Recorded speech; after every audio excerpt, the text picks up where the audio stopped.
Now let's dive deep into this big LGBTQ story for today. I'm Dr. Bobby Huynh, and let's queer up drag culture. Palm Beach County drag queen Shannon Atkins, Big Momma, arrested for threatening President Trump.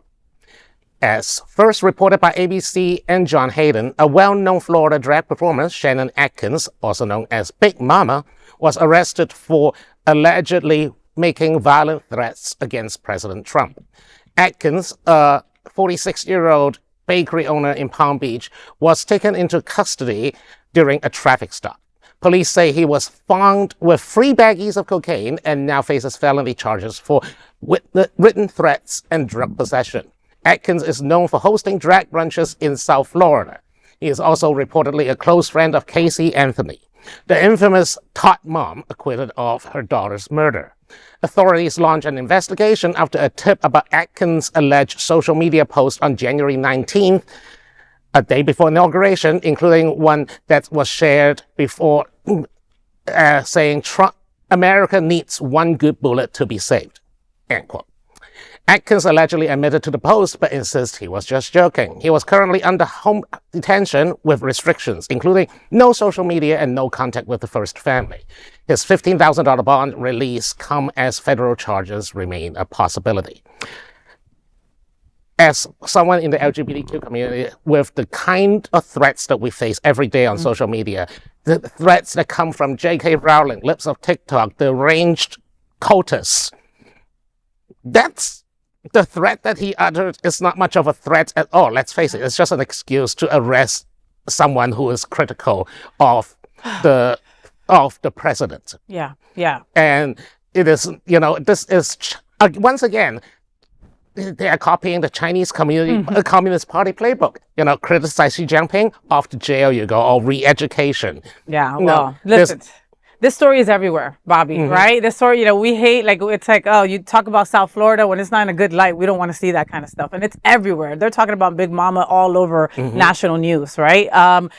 People incited and did what they did on January 6th, and they were all pardoned, all of them, right? But Big Momma says something like this and is thrown in jail, right? I mean, I see both sides of it. Again, if you are going to be a loud person speaking your mind, right, and defending our LGBTQ plus community, try not to have cocaine in your pocket. Yeah, seriously. Allegedly. I mean, allegedly, excuse me, allegedly. I say that allegedly very strongly to remind people that in Florida, an officer was found in 2019 planting drugs on almost 300 people. So we actually should not assume, any potential jurors do not assume when a police officer says there's drugs, there are drugs. 100%. And also, reading that to any other potential jurors, I didn't see a threat. Did you see a threat? I didn't see a threat. Someone maybe they were out of bullets that day for some unknown reason. We don't know. But in all seriousness, this looks like a political prisoner to me. And I think the West Palm Beach police and prosecutors should be ashamed of themselves, quite frankly. This is absolutely kangaroo court stuff that we've just seen today. They're using him as an example, and they're going to take that to the fullest extent as possible. Unfortunately, Mr. Atkins, you need to get good representation, get a good lawyer,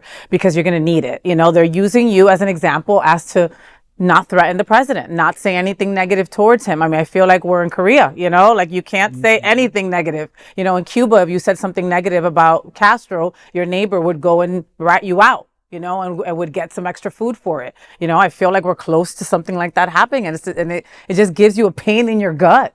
I mean, there's better ways to, express how distraught you are about, the people who are leading this world, than making threats on social media. And I think that's what it kind of boils down to. Yes, it's very extreme that what they're doing, but like you've said, this is just the example for all of us to see. And that's why it's being pushed on us. That's why we're seeing a lot, because they want us to see what could possibly happen if you do something like this. So yeah, we do have to be very careful and being mindful and educate people that if you are frustrated, this isn't the way to do it. Yeah.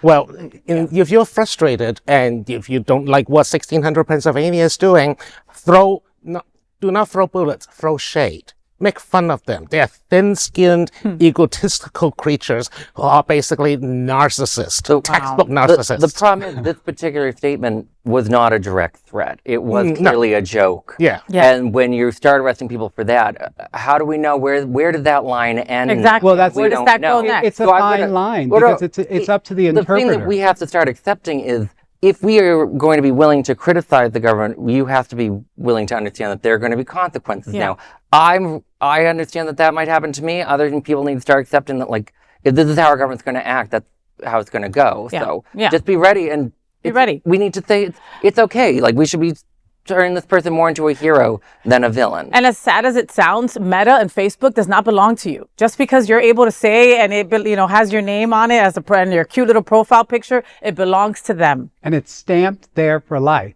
So when you say something, even years ago, people can go back and see what you've said. No, so, this is how they'll start to get people. They'll go back into your time frame and say, oh, you said that in 2019. You said that during that.